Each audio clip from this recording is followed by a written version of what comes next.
So I'm out here in my garden today checking out the hoop house. There's my spinach. So two of my plants didn't really come up, and this third one, I think when I watered it, I kind of got a little close.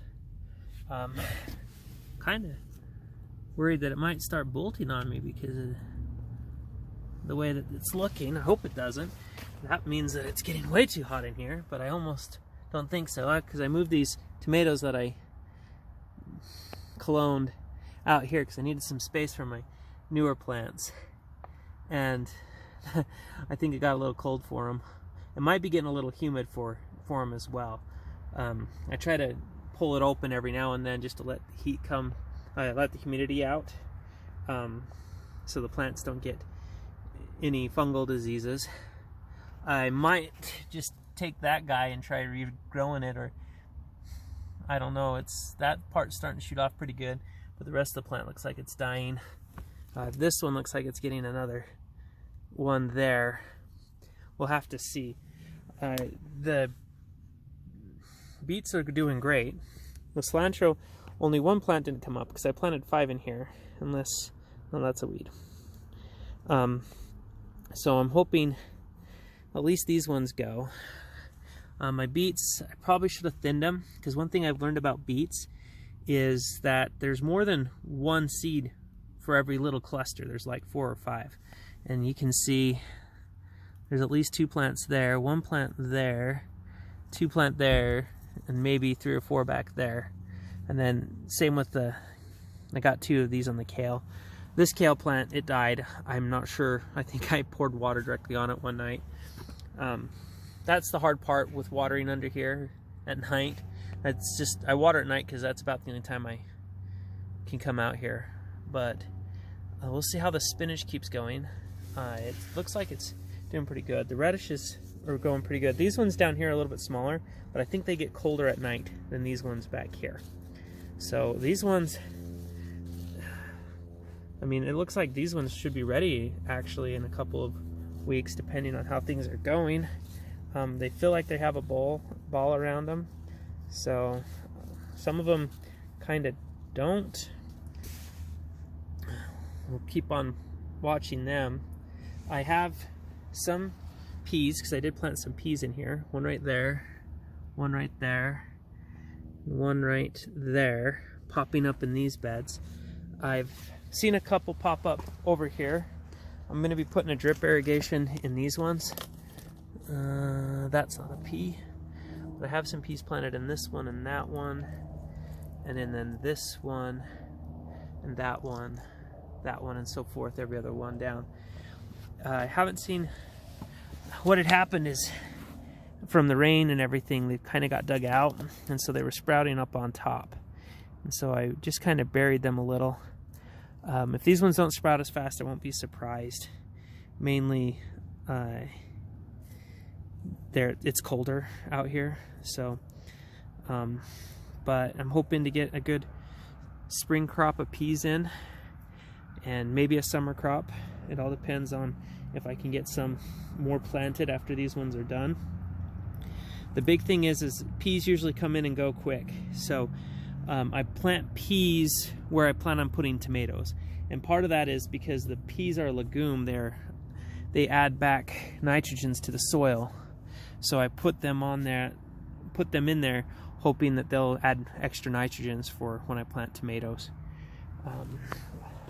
Other small projects, I'm going to be replacing this fence right here with these panels that I picked up for free. Some of them are a little bit disrepair, but that's going to help keep the chickens out. Not that they've jumped over this fence. I just don't like how this plastic fence is just, it's not holding up as well as I'd hoped. But I mean, it's really supposed to be a temporary fence. So I'm going to be moving my hoard of leaves back to a different spot so I can access this back grow box here. I'm hoping it's still getting enough light for me to plant some plants back there, because the other thing I need to do is get onions in. I keep on forgetting about that. I got to get them in quick. But the onions, they'll be there for the rest of the season, so they're not one that I will be rotating out.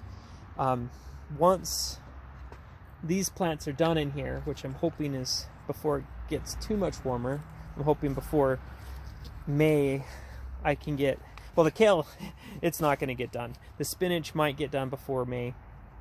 The kale, I'm probably going to end up potting out of these, moving this bed to where I actually am going to want it for the rest of the season. I wish I would have put it there to begin with, but I didn't, and now I'm going to have to move it again, which will be the second time I've moved that one. So that's the update on this side of the yard. Over here, I started my next round of compost. So you're mainly seeing leaves up on top, but down under here, oh, you can see the steam coming off of this pile. That's my next one to start. So, I mean, this stuff is going pretty good. It's got a lot of alfalfa in it. That's because I got a whole bunch of alfalfa for free. It was a Facebook marketplace. Does anybody want this for a mulch or anything else? And I got it. So it's really starting to keep things up. I'm still putting my favorite ingredient, coffee grounds, in. But I'm going to need to be looking for some more ingredients to help meet my goal of no more than five ingredients. At least 5 ingredients, no more than 20% of each ingredient. And I moved out everything that was in there. Sorry, I have these here so they can go in quickly.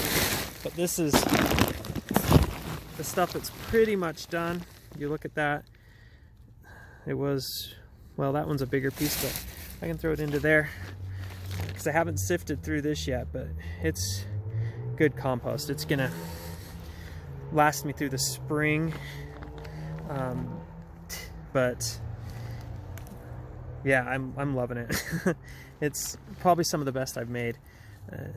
It hits all of the criterion that I have for my compost, and I'm excited to actually get it into the gardens this spring. So over here, I showed in the fall how I prepared these beds with with compost.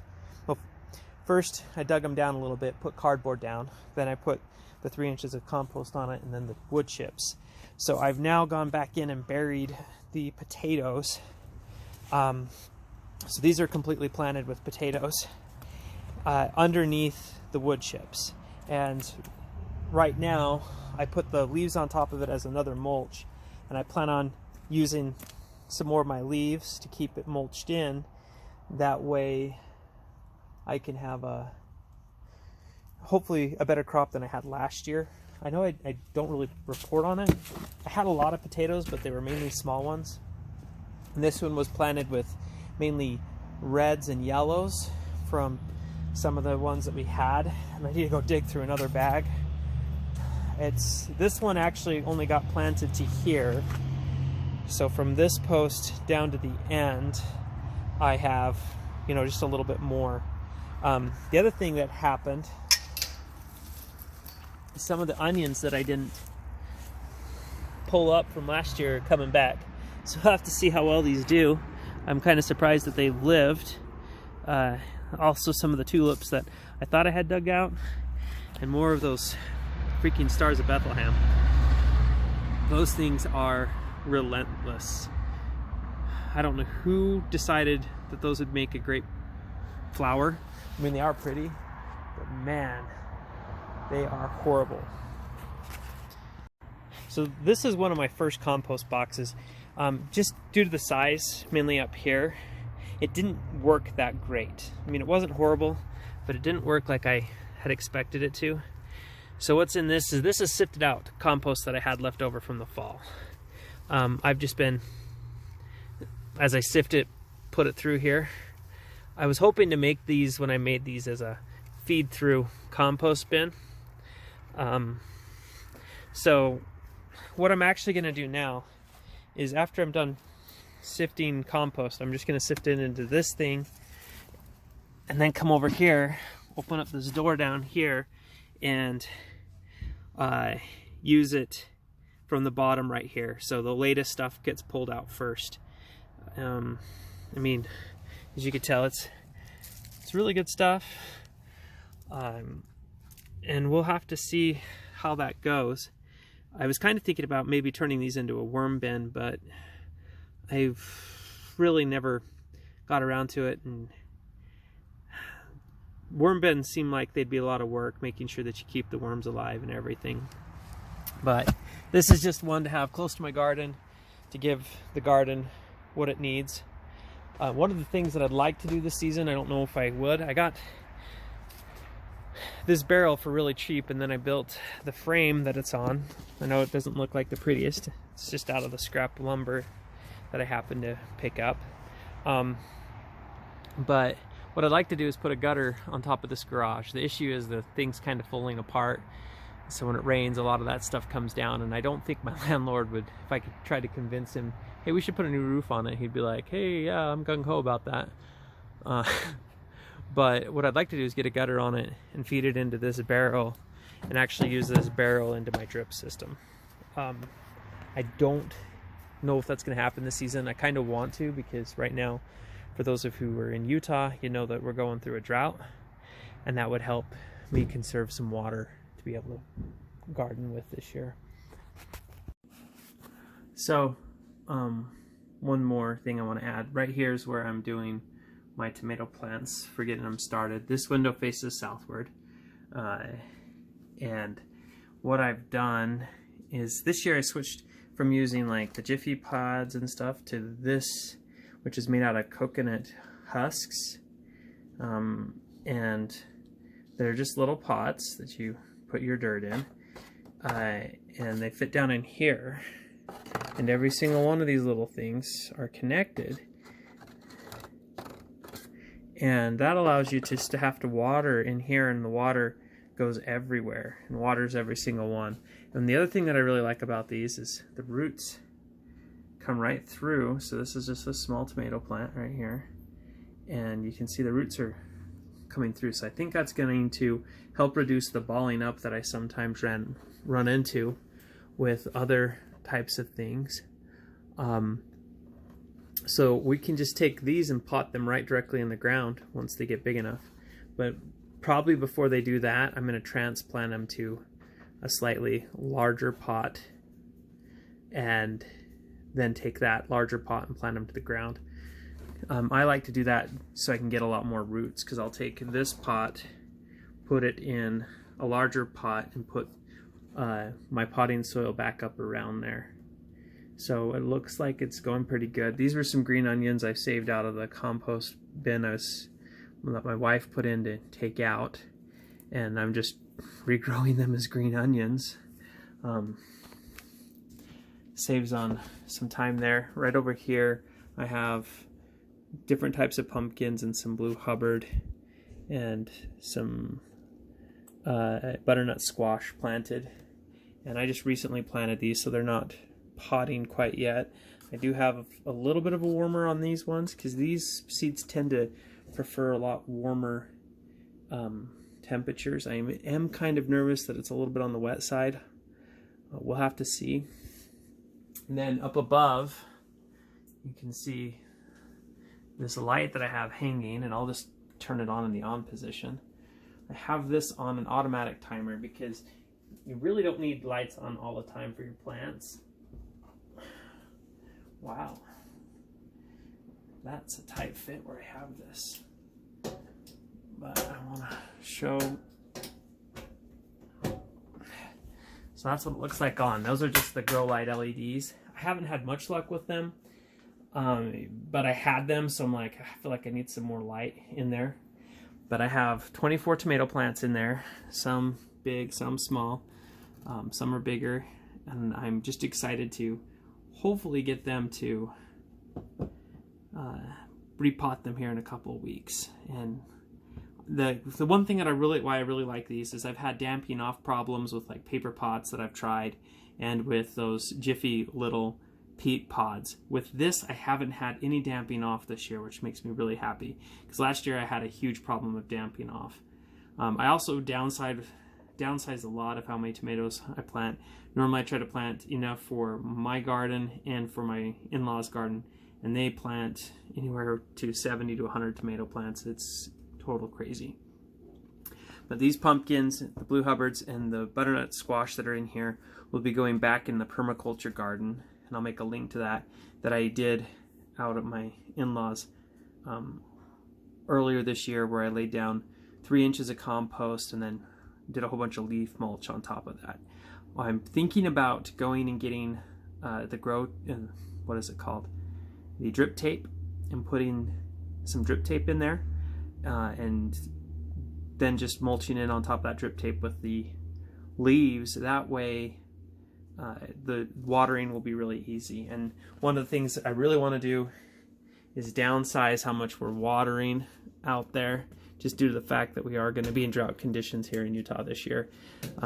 We're in northern Utah, so we're in the moderate drought conditions, but I still want to conserve water because they're runoff mainly off of the municipal water out of the tap. They don't have irrigation water to their spot, so that will help save them in their watering fees and everything of that nature. But this is my setup for starting plants, and I'm really liking it. It's working out great. We'll probably do another update once the pumpkins start poking through and we see how well they do. I hope they work out just as good in these trays. And until the next video, be safe, be green, and keep gardening.